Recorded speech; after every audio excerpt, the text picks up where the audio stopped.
We're continuing our exploration of Council Grove, Kansas, a town that has over 25 historical sites, and we've already seen the Call Mission, the Last Chance Store, a monument to 2 murdered presidents, and the Hermit's Cave.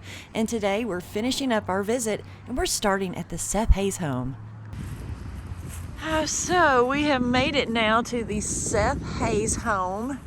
Seth Hayes, who was the great-grandson of Daniel Boone, was the first white settler in this area, and he came here in 1847 to trade with the Native Americans, and his trading post on the main street in town opened in 1857. He also provided lodging and food there, and it's still in operation as a restaurant, and that's where we're headed for lunch. Hayes built this home in 1867, and he lived here until his death in 1873. He lived here with his adopted daughter Kitty and his slave Sarah Taylor, who they called Aunt Sally. Definitely not open, I know that for sure, but look, I love this place. It's got windows. This whole town has windows that you can peer in and see. Look at that. That must be the kitchen. That's fabulous. The original 4-room house was constructed of native soft brick and native lumber. The basement area housed his slave, Sally Taylor. When Kansas became a state in 1861, Aunt Sally was freed, but she stayed with the Hayes and cared for her family until she died in 1872. Oh, look at that china pantry. I love it.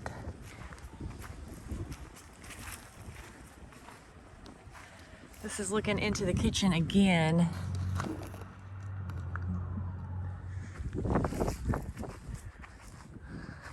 Here's a back area. So we're gonna look in every one of these windows. Just because this never happens. We never get to look inside of these places when they're closed, because their windows aren't conducive to us being peeping Toms. Which, you know, sometimes you just got to, right? I've got to hand it to Council Grove. They have done an amazing job with preserving history and having it out for people to see. That is very interesting. That goes down to the cellar, but there's a little window. I've never seen that. Never seen anything like that. Okay. And all throughout the town are these brick-lined streets. It just makes it look quaint. Oh, look, there's Legion Stadium. That must be where the high school and junior high play their sports.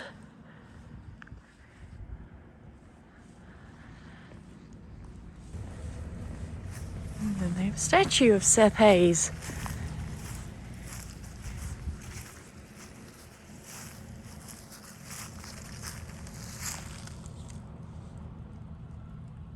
Morris County State Bank, 1887. Very cool. Okay, there's a bookstore in there and we're gonna go in there. Oh. Yeah, there's a bookstore and it's open, I noticed. This old door, push hard, it will be worth it. Okay. First, yeah.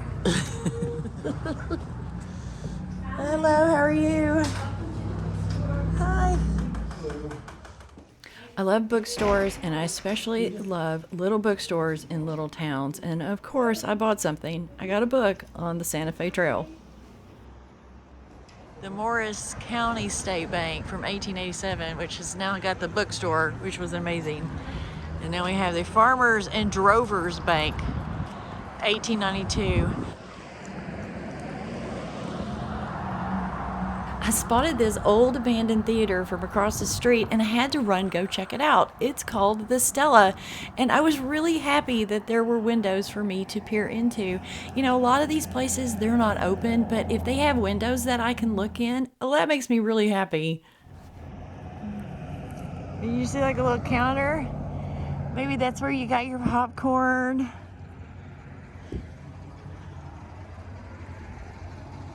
You got your ticket here.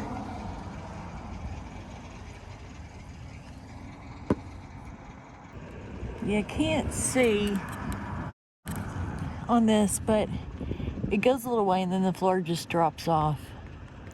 Anytime I come to a small town, I'm looking for a local restaurant, and if that local restaurant happens to be historic, then that's even better. And today I have found one of those places.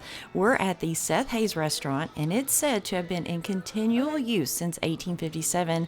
This site has served as a trading post, a courthouse, a post office, a printing office, and a social hall, and Hayes also offered meals and rooms for traders on the Santa Fe Trail.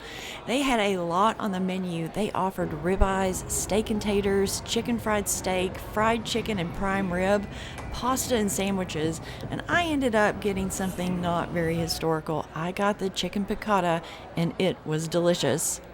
Our server told us that we were free to roam around, and he said that the bar in the basement is the oldest bar in Kansas. All right. Oldest bar in Kansas. I'm all about this. This is cool. Dude, it smells like a basement. I also got a chance to go upstairs and check out some of the rooms, and I loved this upstairs because it has the feeling of being super old. The floors are creaky and it's dark, and you can just feel like this place has seen a lot in its time.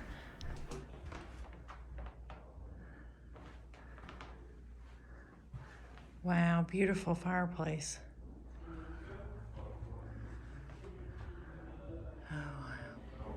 And the clapboard.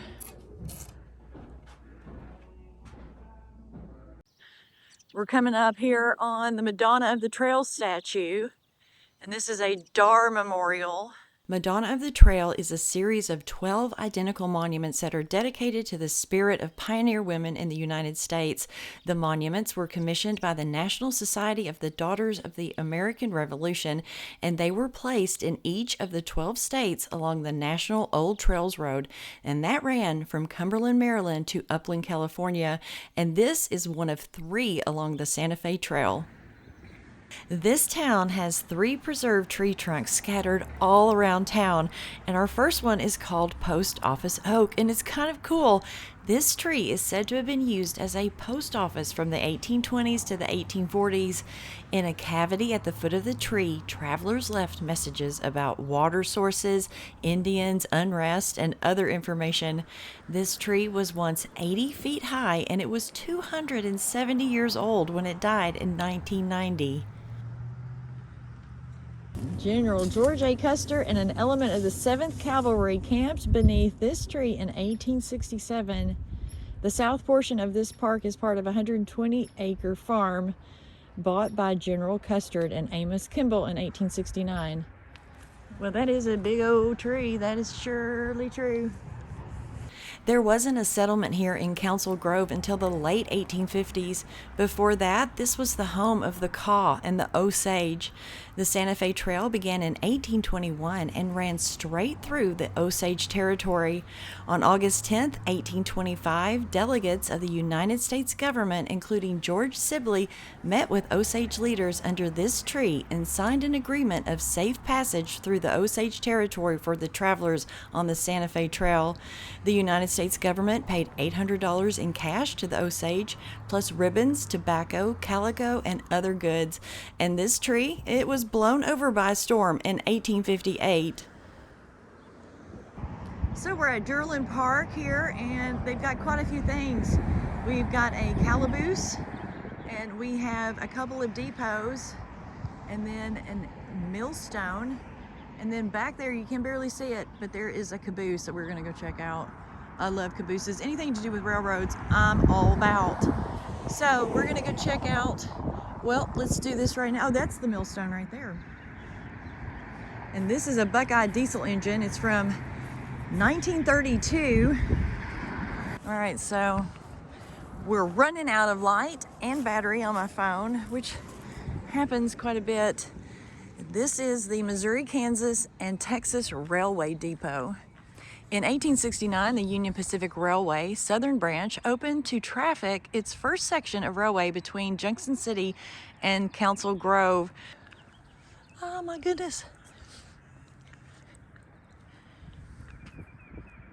Let's go look through the mirrors. Let's go look through the windows. I get so excited when they have windows that are open where you can actually see in. Huh, looks like they're in the midst of renovating it. Wow, fabulous. Okay. Oh, look, there's some tracks.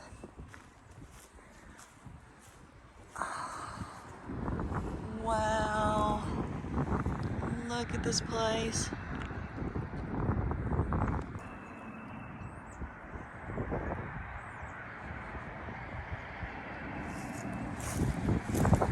These windows. Oh, so beautiful. A little rail track.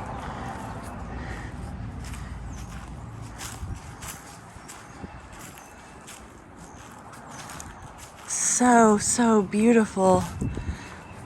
Just the ornate decorations under that roof, under that eave right there. It's so beautiful. I swear we need to start making our buildings look like this. Where did we lose this? When did we lose all this beautiful buildings and architecture?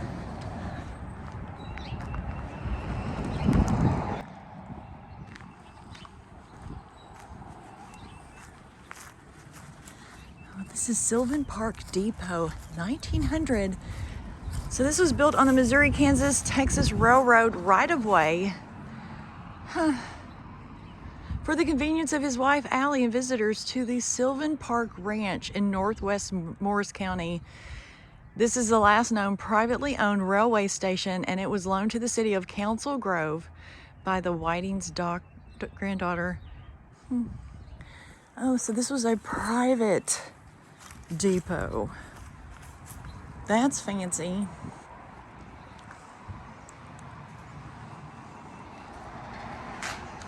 Not super fancy on the inside, but you know, it was just for one family. Apparently just the wife and the visitors out to the farm.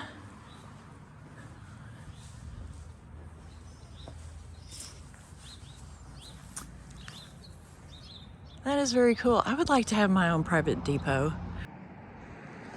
Okay, so this jail, it's called a Calibus, and it was built in 1870. The original structure was a gabled roof, two-story wooden building with clapboard siding. Prisoners were housed in the two cells on the first floor, and the second floor, accessed by an exterior stairway at the rear of the Calibus, served as an office for the police judge. In 1956, it was placed here in Derlin Park. The gabled roof was replaced by a flat roof and the siding removed to reveal its unique structure. In 1998, the deteriorating Calibus was replaced by a replica. Okay, so this is a replica, but still, let's check this out. Oh, hello. Hello. Okay, so we've got our two jail cells right here. Let's go see what it's like inside a jail cell here. Well, we got some trash, and there's a bed. That's loud. Yeah, we got a bed there. Let's go check out this other one to see what it looks like. Again, there's a bed. No windows. Do you guys notice that? There's absolutely no windows. Huh. No windows at all.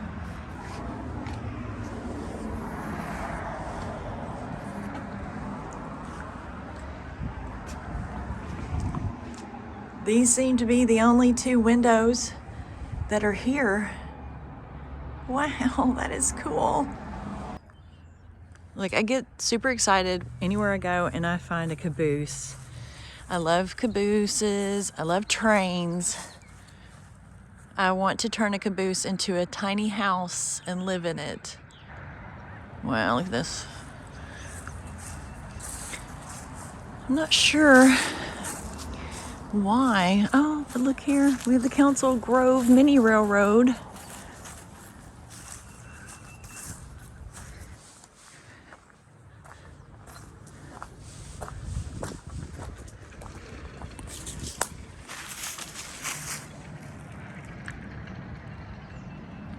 thank you guys so much for joining me today. And I do hope that you enjoyed yourself. And as always, I will see you guys next week.